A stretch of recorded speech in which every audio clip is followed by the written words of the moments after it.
Pararescue jumpers, or PJs, are tasked with the important job to go into dangerous situations and save lives. But to get the job done, it takes a lot more than just the PJs themselves.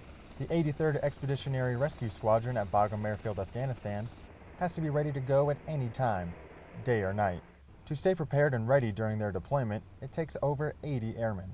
But it all starts with the maintainers, who constantly ensure the HH-60 Pavehawk helicopter is ready to fly. A typical day, for me, I'm doing maintenance, maintaining the aircraft, making sure they're safe and airworthy for the operations that go on outside of the wire.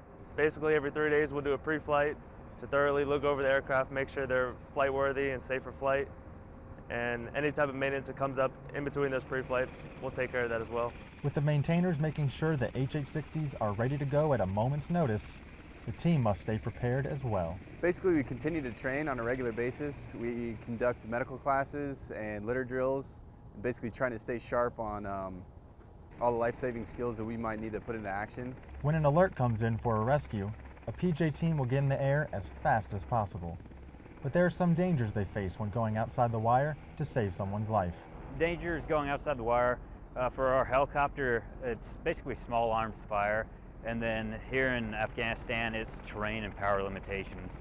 A lot of the areas that we go into, we're power limited, and we have to do a lot of power management, fuel management. Part of my job is to run numbers for the aircraft. By that I mean this aircraft is limited in power and its capabilities at its altitude. So I run the numbers, the altitude, number of people, the weight of the helicopter to make sure that we can get into the LZ that we need to go into. You know, as a team, we've saved a lot of lives over here, and it's just been an honor to be a part of that.